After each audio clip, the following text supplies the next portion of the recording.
If you've been using Notion to run client portals, then you already know how powerful they can be for keeping clients informed, aligned, and impressed. But there's always been one thing missing. Clients could view and update the information inside of their client portals, but they couldn't create new items. This meant it was tricky for them to request new deliverables, to upload any assets, or to add any notes of their own. Well, thanks to a new update with Notion's permissions, that has now just changed. This new permission level allows clients to add new entries to your databases without them having full access to that database. So in this video, I'm going to show you what's changed, why it matters, and how to implement it inside of your own client portals. If you're new here, hi, my name's Sam. I'm a Notion Solutions Specialist and the founder of Workflow Lab. I've helped over 100 businesses systemize their operations, and I've sold well over 3,000 templates online. So with that out of the way, let's dive in. So if you haven't seen my full client portal video, I'll link it above this video here. But here's a quick recap of what we have built. So within Notion, in our clients page, we have all of our different client projects, which is how we track things internally. But if we come over to this client portal view, we also have this database which we create to share with clients. So showing you one example here of Acme Co.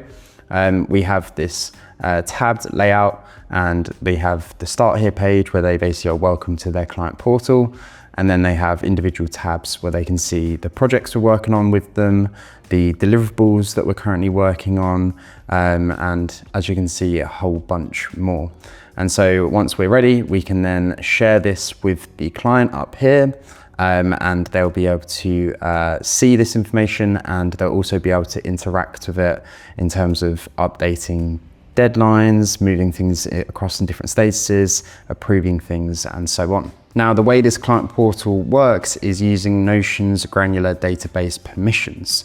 So if we come into this company's database, you'll see when we come to the share option, we now have in the page level access a rule that says anyone who is tagged in the client access person property will be able to edit the information. So if we come into the Acme Co and we go over to this view details page, we can see in the client access page, we have Emily and John Smith. We also have a client access person property for the databases we're sharing inside the client portal. So one for projects, one for the tasks and deliverables, one for the docs database, and so on. And then we have also set up a database automation. And so when the time is ready and we want to share something to the client portal, let's say, for example, we're inside the content creation project, we can come over to our tasks. Let's say we've got this new task here, and then we have this share to portal checkbox.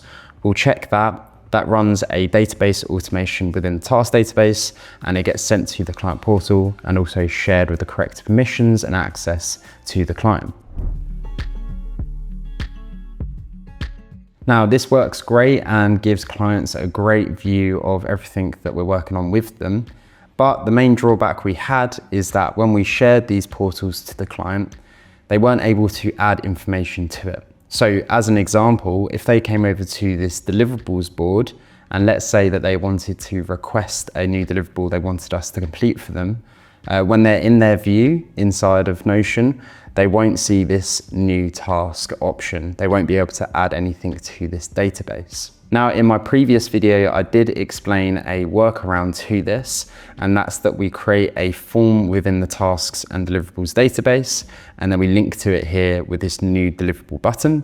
So when we click this, the client can then basically fill out this form and tell us what it is that they want us to do for them. But even after filling out that form, that didn't mean that the task was put into the client portal.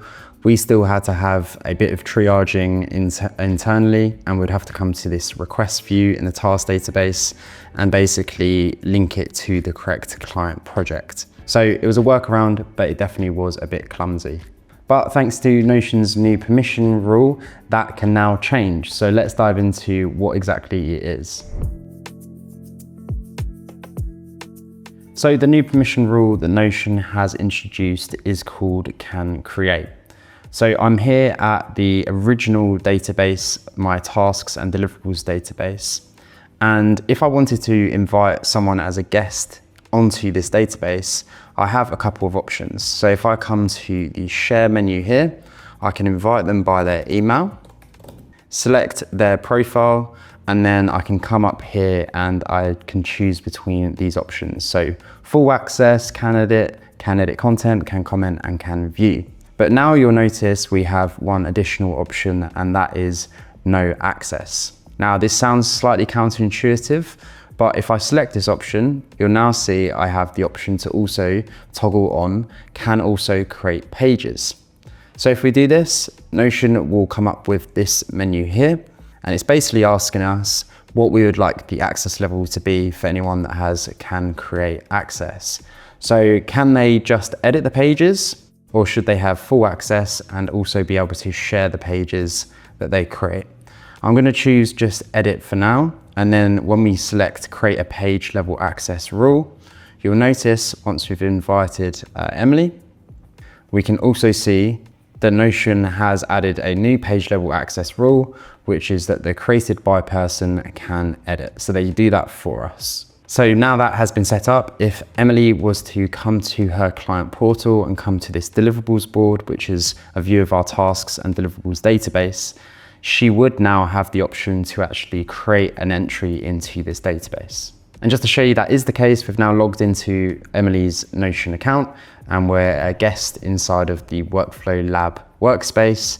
And as you can see, she has the client portal in a sidebar.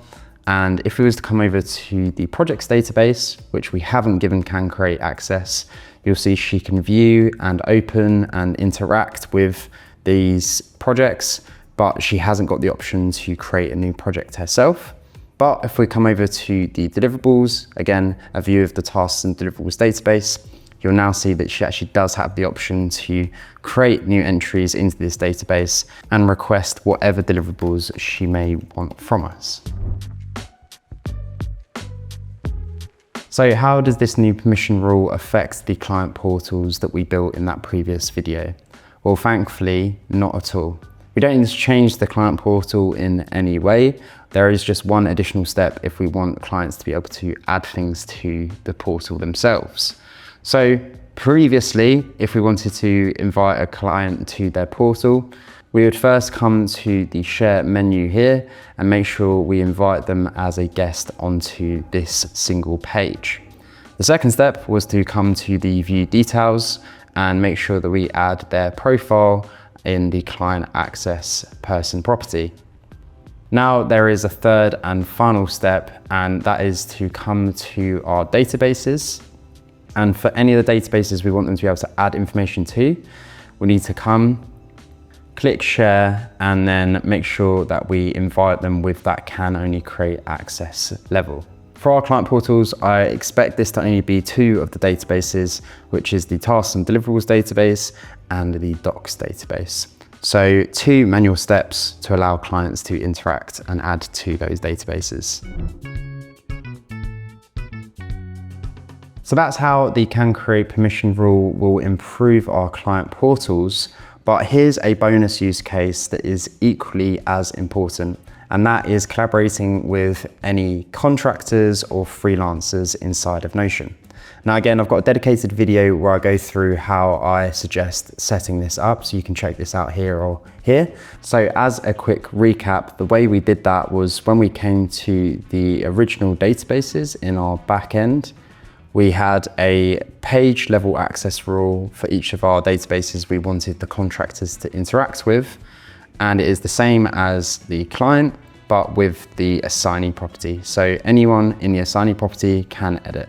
So when a contract, for example, if we were to say Emily was our contractor, if she has been assigned a task in the assignee property, then that would mean she'll be able to see that task, but not see any of the other tasks in the database.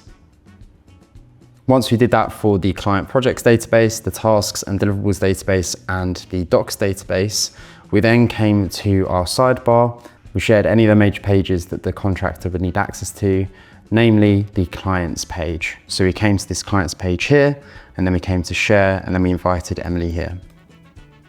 like so. So what this meant for Emily, acting as our contractor here, is when we're in her account and in our workspace as a guest, she would be able to come to the client's page. She'll be able to take a look at the page guide to see how the page works. She'll be able to see any of the client projects that she's involved in, whether it's being a client lead or someone else on the team. And then most importantly, when she actually opens up the projects themselves, she'll be able to see any of the tasks that she has been assigned. Now again, the same problem applies here in that although she can see the tasks and update them, she's not able to add her own. But back over onto our Notion workspace, again, we can use the can create rule to overcome this. So we can come to share, we can invite Emily like so, give her no access, switch on the can create pages, and then invite her like so. So now when we're back over on her account, you can see that she's now able to create tasks of her own and able to track and manage things herself. So previously, with how we were inviting contractors, we set up the granular database permissions, and then the only thing we needed to do was come to the client's page and invite the contractor here. Well, now we have, again, one additional manual step, and that is to come to any of the original databases that the contractor has to interact with and make sure that we come to the share option and give them only can create. So that's the update, a small permission change that allows you to collaborate with clients and contractors a lot easier. Now, if you want to see the full system that all of this lives inside, including a CRM, a client project pipeline, a content tracker, I've already done a full breakdown of my agency HQ template, which you can check out here. I'll see you over there.